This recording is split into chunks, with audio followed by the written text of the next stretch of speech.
नमस्कार. राज्याच्या विधिमंडळाच्या वरच्या सभागृहातून म्हणजे विधान परिषदेमधून जुलै महिन्यामध्ये 10 सदस्य निहित कालावधीनुसार निवृत्त होत आहेत आणि त्यांच्या निवृत्तीनंतर आता पुढच्या काळामध्ये निवडणूक येईल. या निवडणूक झालेल्या म्हणजे या कालावधी संपलेल्या सदस्यांच्यापैकी कोण कोण परत येऊ शकतं याचा अंदाज बांधणं आवश्यक आहे. पहिल्यांदा निवृत्त कोण कोण होत आहे ते बघूया. रवींद्र फाटक शिवसेनेचे सदस्य आहेत, ते निवृत्त होत आहेत. सुभाष देसाई शिवसेनेचे सदस्य आहेत, ते निवृत्त होत आहेत. आणि दिवाकर रावते शिवसेनेचे सदस्य आहेत, तेही निवृत्त होत आहेत. म्हणजे शिवसेनेचे 10 पैकी 3 सदस्य निवृत्त होत आहेत. राष्ट्रवादी काँग्रेस पक्षातून कोण कोण निवृत्त होते बघूया. रामराजे निंबाळकर जे सभापती आहेत ते निवृत्त होत आहेत. संजय दौंड जे धनंजय मुंडे यांच्या जागेवरती आलेले होते तेही निवृत्त होत आहेत. म्हणजे राष्ट्रवादी काँग्रेसचे 2 सदस्य निवृत्त होत आहेत. सर्वाधिक सदस्य यामध्ये निवृत्त होणारे भारतीय जनता पक्षाचे आहेत. त्यात सदाभाऊ खोत, प्रवीण दरेकर जे विरोधी पक्षनेते आहेत, प्रसाद लाड, विनायक मेटे आणि सुजित सिंह ठाकूर या लोकांचा समावेश निवृत्त होणाऱ्या सदस्यांच्या मध्ये आहे. आता यांची निवृत्ती जुलैमध्ये पूर्ण झाल्याबरोबर काही निवडणुका होण्याची शक्यता आहे आणि विधानसभेतील आमदारांचं संख्याबळ बघता त्यातून विजयी होण्याची शक्यता कोणाकोणाची आहे तेही बघूया. आकडे आपल्या समोर दिसत आहेत. आत्ता असलेल्या विधिमंडळातल्या पक्षीय बलाबलानुसार शिवसेनेचे 2 सदस्य निवडून येऊ शकतात. राष्ट्रवादी काँग्रेसचे 2 सदस्य निश्चित निवडून येऊ शकतात. काँग्रेसचा केवळ 1च सदस्य निवडून येऊ शकतो. तर भारतीय जनता पक्षाचे 4 सदस्य निवडून येऊ शकतात. 1 सदस्य निवडून आणण्या इतकी क्षमता काँग्रेसची आहे, पण काँग्रेसचा एकही सदस्य निवृत्त होत नाही आहे. भारतीय जनता पक्षाचे एकूण निवृत्त होणाऱ्या सदस्यांची संख्या ही अधिक आहे, ती 5 आहे. त्यामुळं भाजपच्या एका व्यक्तीला कोणाला तरी आता वगळावं लागणार आहे. पण या 9 जणांची यादी नक्की असली तरी 10वा मतांची फोडाफोडी करून निवडून येऊ शकतो. त्यामुळं भाजप आपला 5वा उमेदवार देखील निवडणुकीच्या रिंगणात उतरवू शकतो. 10वा कोण हा देखील प्रश्न या निमित्ताने निर्माण होतो. काँग्रेसकडं 1 जागा दिली जाईल का, की शिवसेना आणि राष्ट्रवादी काँग्रेसच्या जागी कोणाला निवडून आणेल? काँग्रेसला 1 जागा दिली तर काँग्रेसकडे शिल्लक राहणारी मतं कोणाकडे जातील? हे सगळे प्रश्न आपल्या सगळ्यांच्या समोर उपस्थित राहतात. राष्ट्रवादी 2, शिवसेना 2, भाजप 4, काँग्रेस 1 अशा 9 जणांची व्यवस्था होते आहे. 10वा कोण निवडून येईल हा प्रश्न आहे. आता बघूया. शिवसेनेकडे 2 माणसं निवडून येऊ शकतात. तर रवींद्र फाटक, सुभाष देसाई आणि दिवाकर रावते या तिघांपैकी शिवसेना पुन्हा दोघांना कोणाला संधी देते? आज सुभाष देसाई राज्यात मंत्री आहेत, त्यामुळं त्यांचा पुन्हा या सभागृहात येणं नक्की आहे. आता दुसरी जागा शिवसेना कोणाला देते आहे? दिवाकर रावतेंना परत घेते का, रवींद्र फाटक यांना परत घेते का, की अन्य कोणाला अजून या ठिकाणी निवडून येण्यासाठी वेगळा विचार शिवसेना करते? हे पाहणं देखील औत्सुक्याचं असणार आहे. राष्ट्रवादी काँग्रेससाठी अजित पवारांनीच आपल्या भाषणामध्ये गोष्ट स्पष्ट केली आहे की आता कोणाकोणाला संधी मिळू शकते. संजय दौंड यांना पुढच्या कालावधीसाठी शुभेच्छा अजित पवारांनी दिलेल्या नाहीत, उलट त्यांना टोमणा मारलाय. काय म्हटलेत त्यांनी ते ऐका. त्यांना पक्षाने शब्द दिलेला होता, त्या पद्धतीनं पक्षाने तो शब्द पूर्ण केला. निश्चितपणे संजय दौंड यांनी आपल्या कामाचा ठसा सभागृहामध्ये उमटवलेला आपण सगळ्यांनी अनुभवलेला आहे.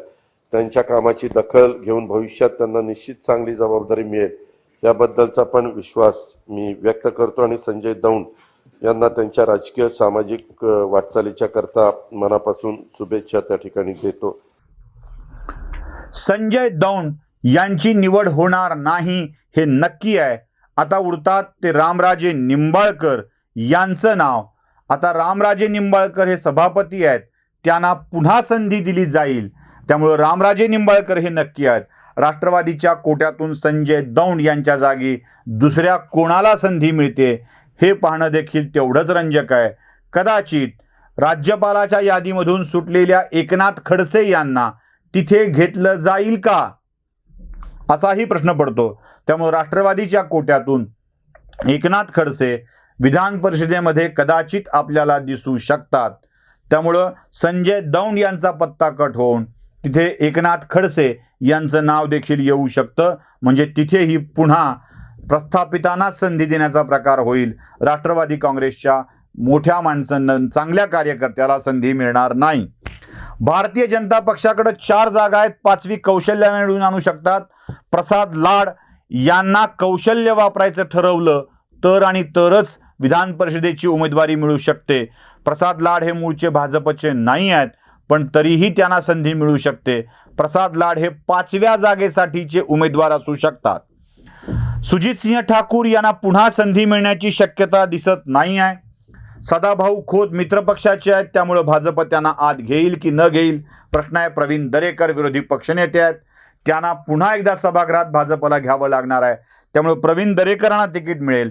माझ्यासमोरचा प्रश्न आहे तो म्हणजे प्रसाद लाड, विनायक मेटे या दोघांच्या पैकी कोणाला संधी दिली जाईल अथवा कोणाला नाकारली जाईल. भारतीय जनता पक्षाचे नेते देवेंद्र फडणवीस हे विनायक मेटेंना मराठा नेता मानतात, हे सर्वश्रुत आहे. पण विनायक मेटे हे मराठा समाजाचे नेते आहेत का, असा प्रश्न अनेक मराठा नेत्यांना पडतो. विनायक मेटेंचा उपद्रव एवढाच आहे, हे राष्ट्रवादी काँग्रेसपासून भाजप, राष्ट्रवादी काँग्रेस, भाजप असा त्यांचा प्रवास सगळा झालेला आहे. गोपीनाथ मुंडेंनी त्यांना पहिल्यांदा विधान परिषदेवर संधी दिली होती, किशनराव वरखिंडे यांना डावलून. त्यानंतर ते राष्ट्रवादी काँग्रेसमध्ये गेले. राष्ट्रवादी काँग्रेसमध्ये ते दीर्घकाळ रमले. मग पुन्हा भाजपमध्ये ते आले आणि भाजपसोबत महाविकास आघाडीत शिवसंग्राम हा आपला पक्ष घेऊन ते सोबत राहिले. त्याच्या बदल्यात त्यांना ती शक्ती मिळते आहे. भारती लवेकर त्यांच्या जुन्या सहकारी या आता भाजपच्या अधिकृत झालेल्या आहेत, त्या शिवसंग्रामच्या कितपत उरल्यात हाही प्रश्न आहे. त्यामुळे विनायक मेटे यांचा उपद्रव आता उपयोगाचा आहे का. राष्ट्रवादीच्या कालखंडामध्ये विमल मुंदडा ज्या मंत्री होत्या, स्वर्गीय विमलताई मुंदडा, त्यानंतर जयदत्त क्षीरसागर यांना उपद्रव देण्यासाठीच विनायक मेटेंचा वापर झाला. त्यानंतर आता भारतीय जनता पक्षामध्ये पंकजा मुंडे यांना नियंत्रित करण्यासाठी देवेंद्र फडणवीसांनी पंकजा मुंडेंचा उपद्रव शक्ती म्हणून विनायक मेटेंचा उपयोग केला. ही उपद्रव शक्ती पुन्हा देवेंद्र फडणवीस यांना वापरायची आहे का, की ते तडजोड करून मेटेंना बाजूला सरकवतील.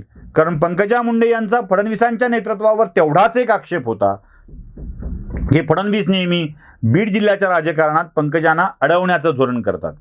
त्यामुळे विनायक मेटे यांना ती संधी पुन्हा मिळणार आहे का, हा देखील एक मोठा प्रश्न आहे.